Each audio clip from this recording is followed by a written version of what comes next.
Yang pertama Bapak Ibu semua, kalau kita lihat, saya mencoba untuk menengok di 30 tahun terakhir ya. Tahun 96-97, lifting minyak kita itu 1,6 juta barel per day. Dan konsumsi kita itu 600.000 sampai 700.000 barel per day. Di saat itu 40% sampai 50% pendapatan negara itu bersumber daripada oil and gas. Pada saat itu, makanya kita masuk di negara OPEC.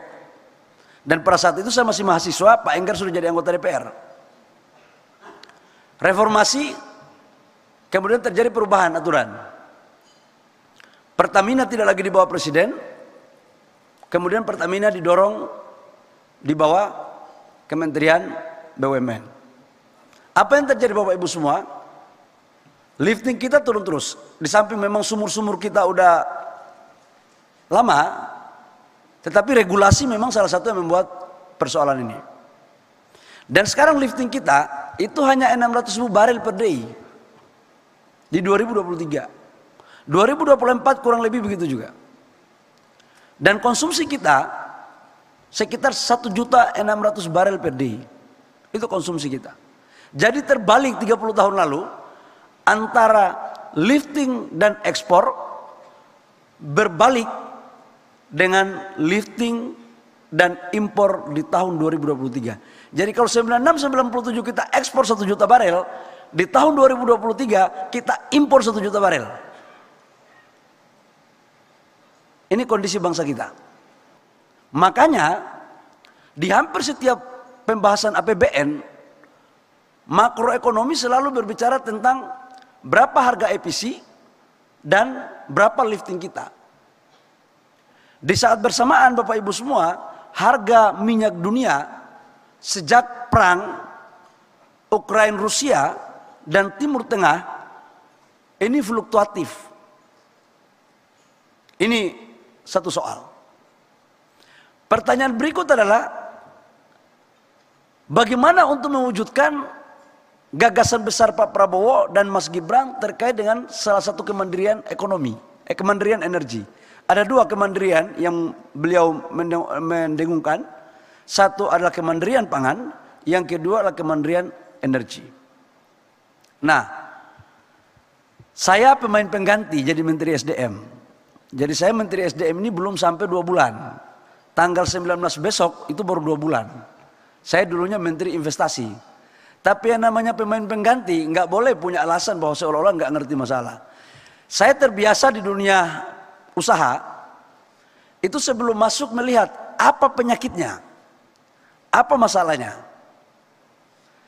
Begitu saya masuk saya lihat, ternyata Bapak Ibu semua, sumur minyak kita di Republik ini yang konon katanya kita kaya ini, totalnya itu kurang lebih sekitar 44.900 sekian sumur minyak kita.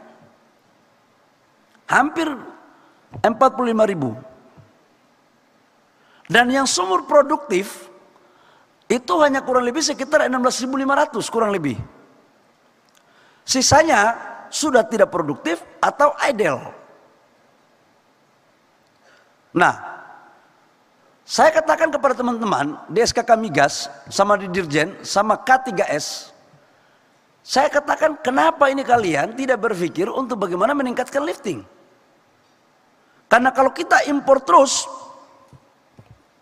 itu berbahaya sekali. Neraca perdagangan kita terganggu, neraca pembayaran, dan devisa kita. Dan devisa kita per tahun habis kurang lebih sekitar 450 sampai 500 triliun rupiah untuk beli dolar. Ini juga Pak Royke salah satu penyebab kenapa nilai tukar rupiah kita terhadap dolar itu sangat dinamis. Ini salah satu faktornya. Ini kan terkait dengan hukum permintaan dan penawaran. Sekalipun saya sekolahnya tidak sekolah di luar negeri, sekolah di kampung Pak Enggar. Tapi saya pikir bolehlah kita uji-uji dikit gitu. Bolehlah kita uji.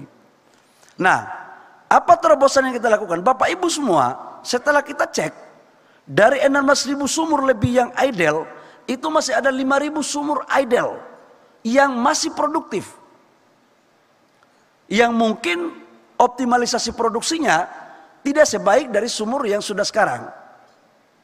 Ini lifting kita 600.000 barel per day itu hanya dikuasai oleh dua kontraktor.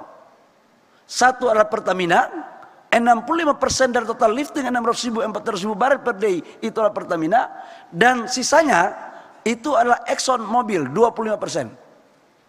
10%-nya yang kecil-kecil. Berarti naik turunnya lifting minyak di Indonesia dipengaruhi oleh dua perusahaan ini. Kemudian saya breakdown lagi, 5.000 sumur idle ini lebih banyak konsesinya dipegang oleh siapa? Ternyata oleh BUMN yang namanya Pertamina. Terus saya tanya, kenapa nggak dijalankan? Saya bilang kalau ini saya bikin pencabutan IUP tahap kedua kelihatannya. Kalau kemarin kita cabut IUP 2018 IUP, nah ini kelihatannya berpotensi untuk kita melakukan penataan untuk sumur-sumur yang tidak dikerjakan baik oleh K3S termasuk BUMN, kita akan ambil alih untuk kita tawarkan kepada perusahaan siapa yang mampu untuk meningkatkan lifting nasional kita. Jangan dikenggam dong, jangan. Kita negara butuh, gimana? Kita prioritas kepada BUMN. Tapi jangan kita hanya kacamata kuda karena BUMN, izin-izinnya pun dibawa tidur. Negara nggak butuh tidur izin, negara butuh produksi. Negara butuh produksi. Nah ini satu, Bapak Ibu semua. Yang kedua, sumur yang sudah ada.